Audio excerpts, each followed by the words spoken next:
Return from Salt Pond. All the way home she talked. When they were nearly at his mother's house at the edge of a kraal, he took a shortcut behind the new formal streets of the estate, driving through a cuff of dark under an old railway bridge. At the opening there was a crump or blow and the windscreen was in tatters over them. Gunning the car as flickers became ragged hues, he glanced at her face in the dark, saw the rock sitting in her lap like a grinning child. He'd lived years abroad, but he still came back often enough to know the unsealed roads out of here. He accelerated, charging in the dust, cackles surrounding them as the night air entered the puncture, sailing over the silver splatter in their clothes. Not even an "Are you okay?"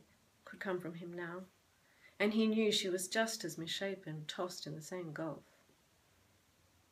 He reached the estate with its clean curbs and glass-topped walls, street lamps.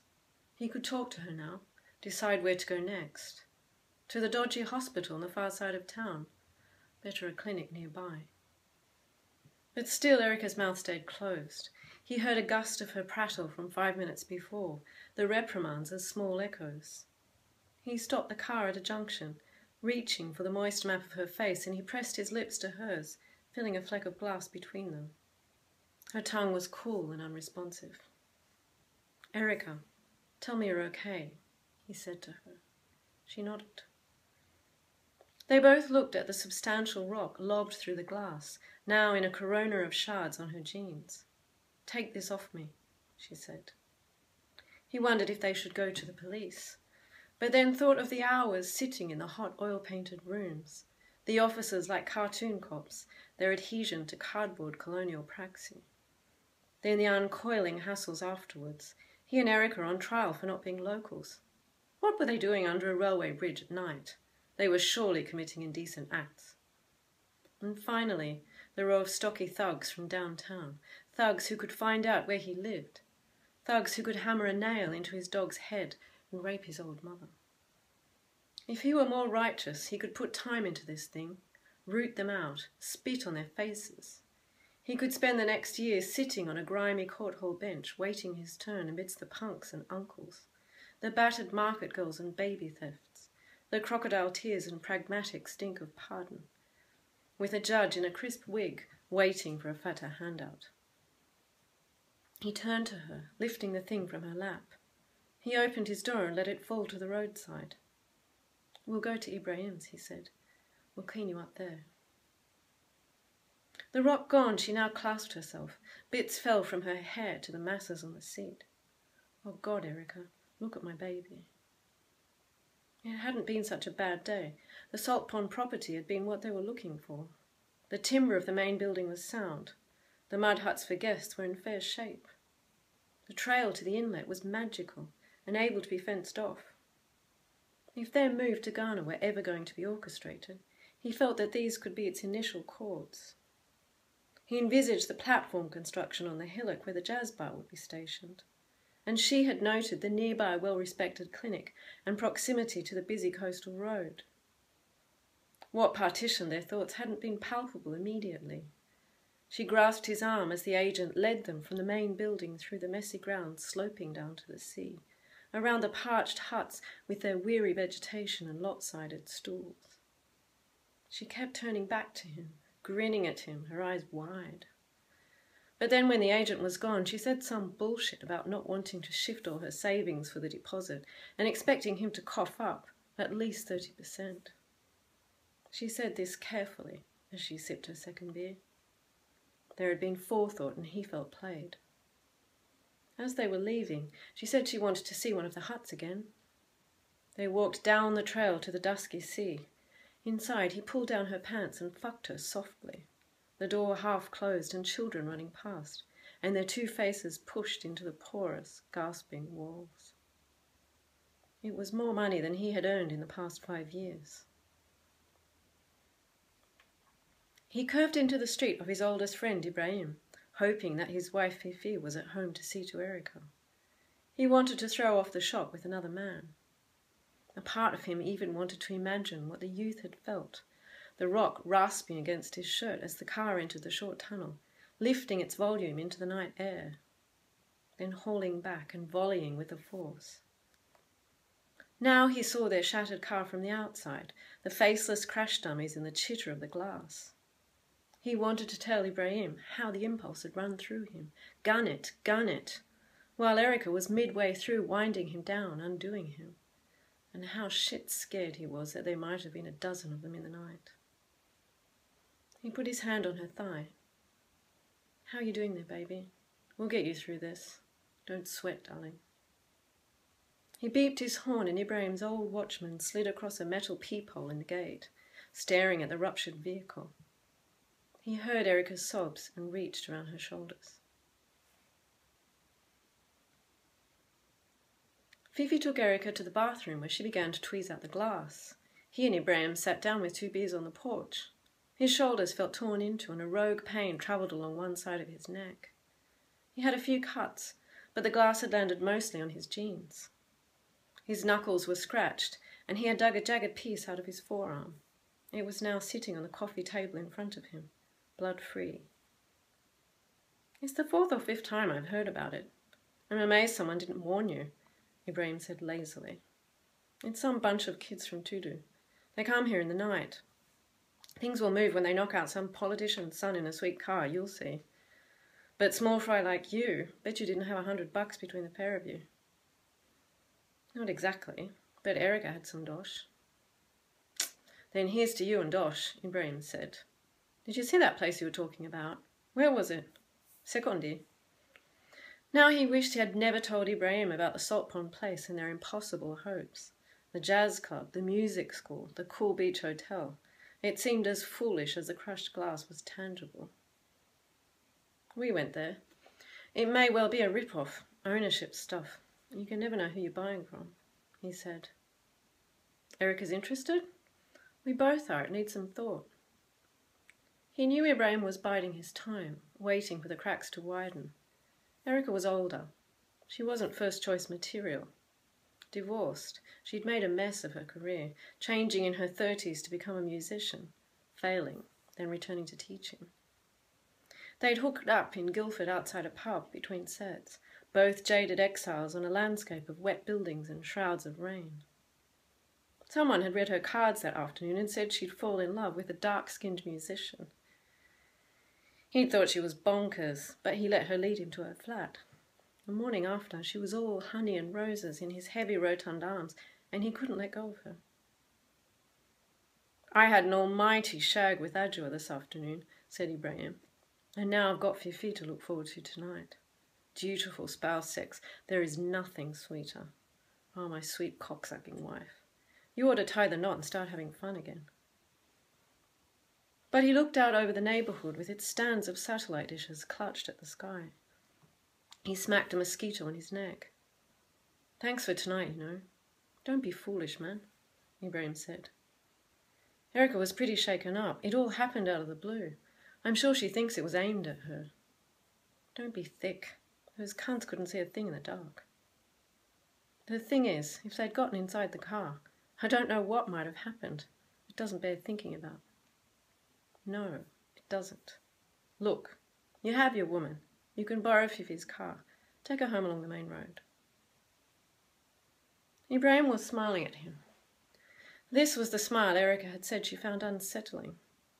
She said she could feel him beneath her skin, his insatiable sexual navigation. Now he tried to hear some sound from inside, but heard nothing. The women were tucked deep within Ibrahim's house of slick tiles and crooked doors. Ibrahim's fingers were running a riff along the cane armrest. Aren't you supposed to be playing tonight? He said. Yes, I backed out. I asked the guy who helps out at the Golden Tulip. Adjua says you look kind of kinky when you play. Says you get this grungy look that sends a ripple around the room. He snorted. So who's this Adjua? He asked. She's just back from the US. She did a journalism course at Columbia. Now she wants to shake things up. Starting with me, Ibrahim said. He shook his head. Winding back, he thought there had been an instant when the windscreen was still intact, when there was a smear or friction on the glass, poised or stilled as they bickered. Had there been enough time for him to whip out his arm to protect her? Hadn't there? He felt such sorrow now, such grief, for what he knew, though until this moment he had deflected the thought, was that the rock had finally shut her up. For all she had spoken of the whole way home was his lack of money, how she couldn't be expected to risk her life savings. How what if they split up? How what if the business was a failure? He had stiffened, breathed in and out, at one point wanted to see her crushed.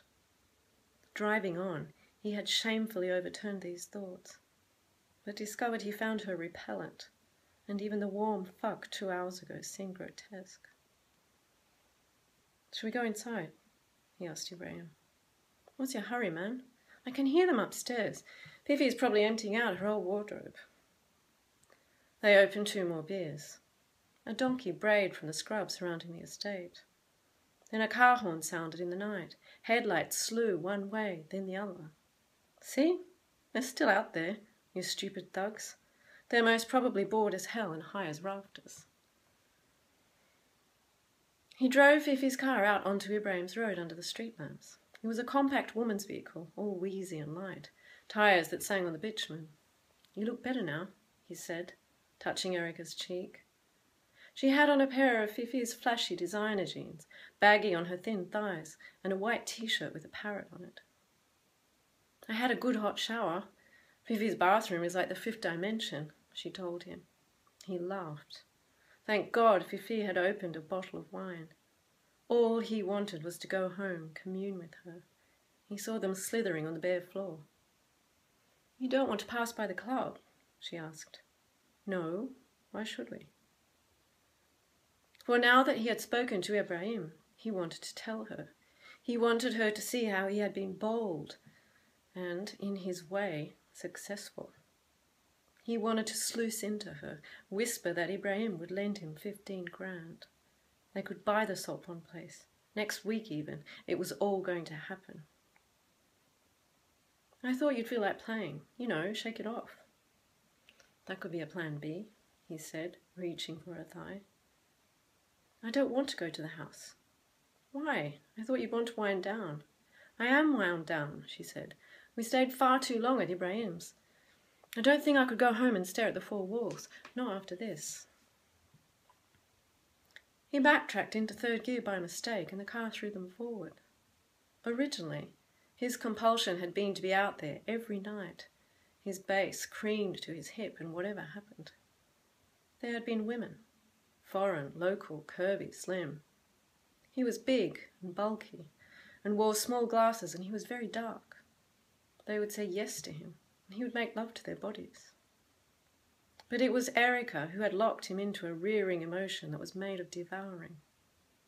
He would raise his face during a jam, look everywhere for her in a panic discharged only by connection with her eyes, and he would crave her open thighs with something that was borderless. "You don't want to talk about the salt pond place?" he asked her. "I think we're done with that," Erica replied, "in every bloody way imaginable. I don't see your point." "Kenneth, someone throws a rock in your face when you're talking with the person who's never going to come to the table for your dream. To me, that pretty much means it's over. It's my dream too, and it's not over. Can't you see? A rock in my bloody lap is a sign. We're never going to have children." The twang in his neck returned. He thought of Fifi on her knees, Ibrahim tugging her thick hair and cupping her scalp, rolling her over afterwards as she secretly wiped her mouth. He stared at the creased face next to him. "It's a blockage," she said. "Someone is telling us to halt. This is not the way we are meant to be going, or me at least." She turned away from him. He dislodged the gears of Fifi's stupid car, reaching 5th on a short stretch before a bumbling taxi loomed up in front of them. He gasped around this. A vast sensation surged through his tumult. He glanced at her pale, folded limb, everything folded against him. He turned back into Ibrahim's neighbourhood and then, as she sat up in alarm, took the road they had escaped from into the estate. A lightweight car rocked down the dirt trail, and he knew he wanted to hurt her. "What the fuck are you doing? Stop the car!" He skidded on, headlights bouncing as the vehicle jerked their bodies. In an instant they were back. beneath the railway bridge, entering the cuff of dark. A wall of hefty rocks slid down from the disused track, and he saw bottles and cans, a grey discarded handbag with its entrails in the dirt, and a woman's shoe. He cut the engine, and they were alone. By now her cries had ceased, and her hands fell from his heavy arms, and she sat there trembling, not looking up, not looking anywhere. He sat there stricken. All he understood was his desire to disprove her, to upend this woman who believed in cards and signs, to discredit and disown her. He stepped out, slammed the car door, and walked away.